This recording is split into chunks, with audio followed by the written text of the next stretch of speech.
ಬಿಸಿಲಿಗೆ ಬೀದರ್ ಕೂಡ ಬಸವಳಿದು ಹೋಗಿದೆ. ಏರ್ ಕೂಲರ್ಗೆ ಡಿಮ್ಯಾಂಡ್ ಜಾಸ್ತಿ ಆಗಿದೆ. ಬಿಸಿಲು ಹೆಚ್ಚಾಗಿದ್ದರ ಪರಿಣಾಮ ಏರ್ ಕೂಲರ್ಗೆ ಡಿಮ್ಯಾಂಡ್ ಜಾಸ್ತಿ. ನಿತ್ಯವೂ 40 ಡಿಗ್ರಿ ಉಷ್ಣಾಂಶ ದಾಖಲಾಗ್ತಾ ಇದೆ. ಬಿಸಿಲಿನ ಧಗೆಗೆ ಜನ ಹೈರಾಣಾಗಿದ್ದಾರೆ.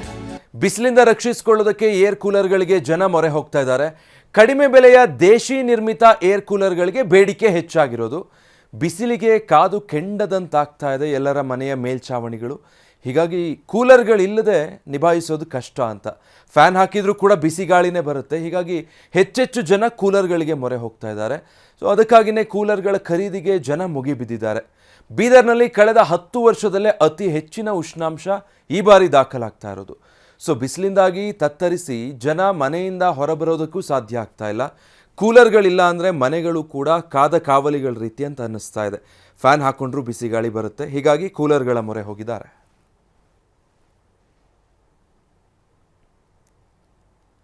ಇನ್ನು ಯಾದಗಿರಿ ಕೂಡ ಅಷ್ಟೇ ಕೆಂಡದಂತಾಗಿದೆ. ನೀರಿಗಾಗಿ ಪಕ್ಷಿಗಳು ಪರದಾಡಿದಾವೆ. ಜನ ಜಾನುವಾರು ಜೊತೆಗೆ ಪಕ್ಷಿಗಳಿಗೂ ಕೂಡ ಬಿಸಿಲಿನ ಬೇಗೆ ತಟ್ಟಿದೆ. ಪಕ್ಷಿಗಳ ಸಂಕಷ್ಟ ಕಂಡು ಯುವಕನೊಬ್ಬ ನೀರು ಪೂರೈಸ್ತಾ ಇದ್ದಾನೆ.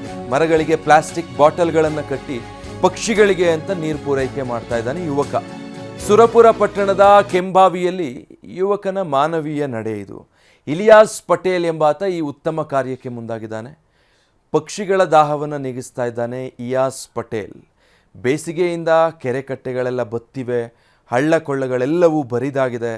ಒಂದು ಕಡೆ ಕುಡಿಯೋದಕ್ಕೆ ನೀರಿಲ್ಲದೆ ಜನ ಈ ರೀತಿ ಪರಿತಪಿಸ್ತಾ ಇದ್ದರೆ, ಮತ್ತೊಂದು ಕಡೆ ಜಾನುವಾರುಗಳು ಪಕ್ಷಿಗಳು ಕೂಡ ಅದೇ ಸಂಕಷ್ಟವನ್ನು ಅನುಭವಿಸ್ತಾ ಇವೆ. ಬಿಸಿಲಿಗೆ ಬೀದರ್ ಕೂಡ ಬಸವಳಿದು ಹೋಗಿದೆ. ಏರ್ ಕೂಲರ್ಗೆ ಡಿಮ್ಯಾಂಡ್ ಜಾಸ್ತಿ ಆಗಿದೆ. ಬಿಸಿಲು ಹೆಚ್ಚಾಗಿದ್ದರ ಪರಿಣಾಮ ಏರ್ ಕೂಲರ್ಗೆ ಡಿಮ್ಯಾಂಡ್ ಜಾಸ್ತಿ. ನಿತ್ಯವೂ 40 ಡಿಗ್ರಿ ಉಷ್ಣಾಂಶ ದಾಖಲಾಗ್ತಾ ಇದೆ. ಬಿಸಿಲಿನ ಧಗೆಗೆ ಜನ ಹೈರಾಣಾಗಿದ್ದಾರೆ. ಬಿಸಿಲಿಂದ ರಕ್ಷಿಸಿಕೊಳ್ಳೋದಕ್ಕೆ ಏರ್ ಕೂಲರ್ಗಳಿಗೆ ಜನ ಮೊರೆ ಹೋಗ್ತಾ ಇದ್ದಾರೆ. ಕಡಿಮೆ ಬೆಲೆಯ ದೇಶಿ ನಿರ್ಮಿತ ಏರ್ ಕೂಲರ್ಗಳಿಗೆ ಬೇಡಿಕೆ ಹೆಚ್ಚಾಗಿರೋದು. ಬಿಸಿಲಿಗೆ ಕಾದು ಕೆಂಡದಂತಾಗ್ತಾ ಇದೆ ಎಲ್ಲರ ಮನೆಯ ಮೇಲ್ಛಾವಣಿಗಳು. ಹೀಗಾಗಿ ಕೂಲರ್ಗಳಿಲ್ಲದೆ ನಿಭಾಯಿಸೋದು ಕಷ್ಟ ಅಂತ. ಫ್ಯಾನ್ ಹಾಕಿದರೂ ಕೂಡ ಬಿಸಿ ಗಾಳಿನೇ ಬರುತ್ತೆ. ಹೀಗಾಗಿ ಹೆಚ್ಚೆಚ್ಚು ಜನ ಕೂಲರ್ಗಳಿಗೆ ಮೊರೆ ಹೋಗ್ತಾ ಇದ್ದಾರೆ. ಸೊ ಅದಕ್ಕಾಗಿಯೇ ಕೂಲರ್ಗಳ ಖರೀದಿಗೆ ಜನ ಮುಗಿಬಿದ್ದಿದ್ದಾರೆ. ಬೀದರ್ನಲ್ಲಿ ಕಳೆದ 10 ವರ್ಷದಲ್ಲೇ ಅತಿ ಹೆಚ್ಚಿನ ಉಷ್ಣಾಂಶ ಈ ಬಾರಿ ದಾಖಲಾಗ್ತಾ ಇರೋದು. ಸೊ ಬಿಸಿಲಿಂದಾಗಿ ತತ್ತರಿಸಿ ಜನ ಮನೆಯಿಂದ ಹೊರಬರೋದಕ್ಕೂ ಸಾಧ್ಯ ಆಗ್ತಾ ಇಲ್ಲ. ಕೂಲರ್ಗಳಿಲ್ಲ ಅಂದರೆ ಮನೆಗಳು ಕೂಡ ಕಾದ ಕಾವಲಿಗಳ ರೀತಿ ಅಂತ ಅನ್ನಿಸ್ತಾ ಇದೆ. ಫ್ಯಾನ್ ಹಾಕೊಂಡ್ರೂ ಬಿಸಿ ಗಾಳಿ ಬರುತ್ತೆ. ಹೀಗಾಗಿ ಕೂಲರ್ಗಳ ಮೊರೆ ಹೋಗಿದ್ದಾರೆ.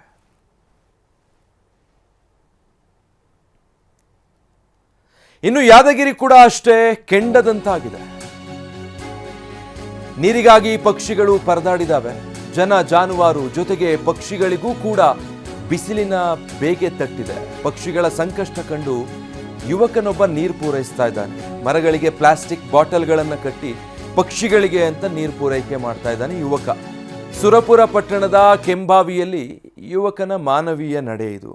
ಇಲಿಯಾಸ್ ಪಟೇಲ್ ಎಂಬಾತ ಈ ಉತ್ತಮ ಕಾರ್ಯಕ್ಕೆ ಮುಂದಾಗಿದ್ದಾನೆ. ಪಕ್ಷಿಗಳ ದಾಹವನ್ನು ನೀಗಿಸ್ತಾ ಇದ್ದಾನೆ ಇಯಾಸ್ ಪಟೇಲ್. ಬೇಸಿಗೆಯಿಂದ ಕೆರೆ ಕಟ್ಟೆಗಳೆಲ್ಲ ಬತ್ತಿವೆ, ಹಳ್ಳ ಕೊಳ್ಳಗಳೆಲ್ಲವೂ ಬರಿದಾಗಿದೆ. ಒಂದು ಕಡೆ ಕುಡಿಯೋದಕ್ಕೆ ನೀರಿಲ್ಲದೆ ಜನ ಈ ರೀತಿ ಪರಿತಪಿಸ್ತಾ ಇದ್ದರೆ, ಮತ್ತೊಂದು ಕಡೆ ಜಾನುವಾರುಗಳು ಪಕ್ಷಿಗಳು ಕೂಡ ಅದೇ ಸಂಕಷ್ಟವನ್ನು ಅನುಭವಿಸ್ತಾ ಇವೆ.